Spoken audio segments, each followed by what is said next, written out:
Alors bonjour à tous, aujourd'hui nous allons faire le récit de la vie de saint Evermode, évêque de Ratsbourg au XIIe siècle.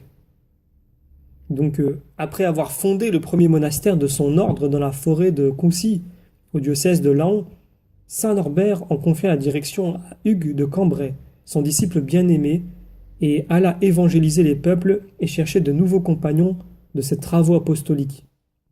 Pendant le carême de l'année 1121, il fit à Cambrai auprès de l'évêque Berchard, son ami, et sur son invitation, il prêcha plusieurs fois la parole de Dieu au peuple. Après le premier sermon qu'il prononça, un homme très distingué par sa piété, ses qualités et la pénétration de son esprit s'attacha au saint fondateur en qualité de disciple. Il s'appelait Evermode. Les auteurs ne disent point s'il était né à Cambrai ou dans les environs, ou si une circonstance quelconque l'avait amené dans cette ville lors du passage de saint Norbert.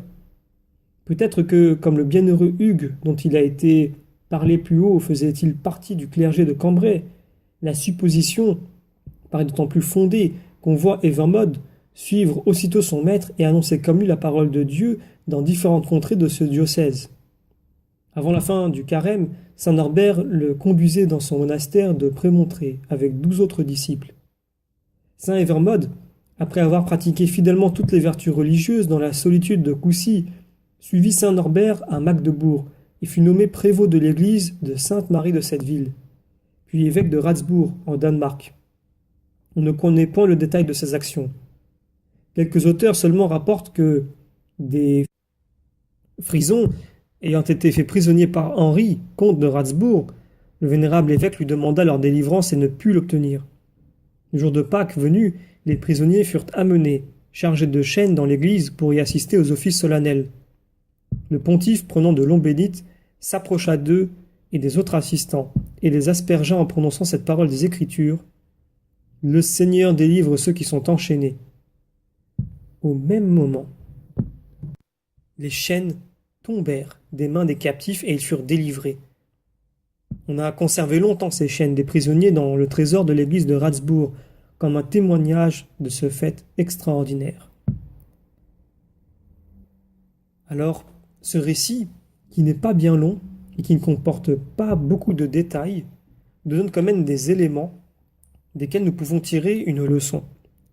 La première, nous avons ici, finalement, une personne un peu lambda au départ, comme tous les saints en fait, et qui, simplement parce qu'il suit le Seigneur, et donc suivre le Seigneur revient donc à entendre, écouter, mettre en pratique sa parole et la vivre, il a été remarqué donc pour ses qualités, sa pénétration d'esprit et sa piété. Et c'est là qu'il s'attacha donc à celui qui était venu à ce moment-là prêcher dans l'église et qui était donc Hugues de Cambrai, dont nous avons fait une vidéo sur la chaîne. Eh bien, à ce moment-là, il s'attache, il devient le disciple de Hugues de Cambrai, et aussitôt, eh bien, il remarque en lui la capacité, peut-être par la grâce de Dieu, de mener un troupeau. C'est ainsi qu'il se retrouve donc par la suite évêque, et c'est à ce moment-là qu'on commence peut-être à le solliciter davantage que lorsqu'il était moins en vue, mais très certainement que ses qualités n'ont pas changé à ce moment-là.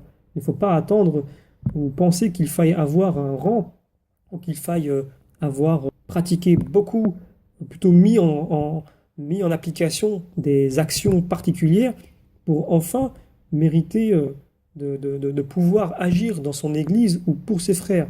Nous n'avons besoin de rien de tout cela pour agir pour son Église et pour ses frères. C'est par la piété, par notre foi, par le courage que nous donne Dieu, par notre désir et notre zèle, que d'ores et déjà nous pouvons nous porter vers autrui, et nous porter vers notre Église.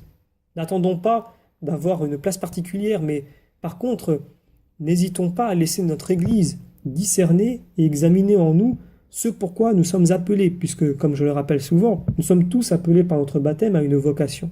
Ce n'est pas quelque chose de réservé, il n'y a pas un fossé entre nous et les laïcs, donc je veux dire par là, en disant nous et le clergé. Non, nous sommes tous appelés. Nous ne sommes pas appelés à avoir le même rôle dans l'Église. Mais nous sommes tous appelés, comme nous le rappelle Saint Paul, nous sommes tous membres de ce corps. Et dans ce corps, il y a des bras, il y a des jambes, il y a des yeux, etc. Et nous sommes tous appelés. Il y a évidemment la tête qui constitue l'Église. Alors, il y a aussi un autre élément que nous pouvons prendre en considération. Nous voyons qu'ici, ce saint, on a fait appel à lui afin de libérer des prisonniers. Et dans un premier temps, cela n'a pas marché. Donc ce sont été des Frisons qui ont été faits prisonniers par Henri, qui était comte de Ratsbourg. Et l'évêque lui demanda la délivrance de ces prisonniers, et cela n'a pas marché. Alors, vous voyez, malgré le fait que ce soit un évêque, on pourrait se dire peut-être que le fait qu'il soit un évêque et qu'il ait un rang particulier puisse permettre que les choses s'améliorent. On fonctionne souvent comme ça, puisque dans notre époque, aujourd'hui, c'est vrai qu'il y a beaucoup de pistonnage, beaucoup de copinage. On pense que telle personne qui est bien placée peut influencer sur un tel, ce qui est souvent vrai d'ailleurs. Mais en ce qui concerne eh bien, la volonté divine, il n'y a que nous qui pouvons aller chercher, intercéder, marchander, essayer de tordre le cours des choses, mais en passant non pas par notre rang, en ne faisant donc pas confiance à nos capacités, ni à nos relations, mais plutôt à Dieu lui-même. Vous voyez, Dieu a un temps différent. Dieu a une volonté bien différente de la nôtre, trop souvent d'ailleurs. Et c'est pour cela qu'il ne faut pas chercher à faire correspondre Dieu à notre volonté, mais plutôt à correspondre à celle de Dieu. Et si dans notre façon, vraiment l'intériorité, dans le fond de ce que nous demandons, il y a quelque chose de bon pour le salut de quelqu'un ou d'une multitude, donc de plusieurs personnes, Dieu agira en conséquence. Dieu veut que nous allions vers lui comme Abraham a intercédé pour Sodome et Gomorrhe. Eh bien, nous pouvons nous aussi intercéder pour autrui. Mais Dieu n'agira pas forcément, soit directement, soit de la façon que nous pouvons imaginer. Et vous voyez, Dieu a finalement bien agi, puisque c'est au moment où ces prisonniers ont été amenés dans l'église pour y assister aux offices solennels que, à ce moment-là, le prêtre, avec confiance et foi, s'approche d'eux, les asperge d'eau bénite et prononce donc ces paroles des Écritures: le Seigneur délivre ceux qui sont enchaînés. Eh bien, c'est à ce moment-là que le miracle se produit. Vous voyez, l'évêque n'a pas eu besoin finalement de passer par le chef ou la personne responsable de ces prisonniers. Il n'a même pas eu besoin d'user de son rang pour pouvoir faire changer la décision. Il n'est passé finalement que par la voie divine, en passant par Dieu. Nous nous rappelons de cette parole dans les évangiles: ce qui est impossible aux hommes est possible à Dieu. Peut-être qu'il aurait été impossible à cet évêque de pouvoir libérer ses prisonniers, quel que soit son rang, quelles que soient ses demandes, mais il n'était pas impossible à Dieu de le faire. Et c'est Dieu qui a agi au moment opportun, tel qu'il l'a souhaité.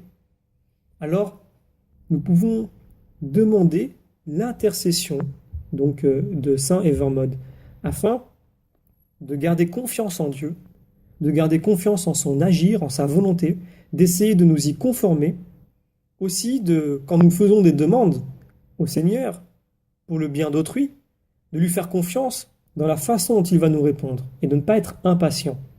Quand saint Evermode a voulu que ses prisonniers soient délivrés, il est très certain qu'il a confié cette demande dans la prière et que ses intentions étaient pures. Mais les choses ne se sont pas passées comme lui le pensait, peut-être comme lui le voulait. Elles se sont passées comme Dieu a voulu. Et c'est peut-être sa demande initiale qui a enclenché cette conséquence.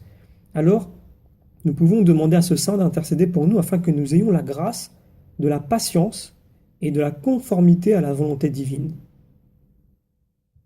Saint Evermode, priez pour nous.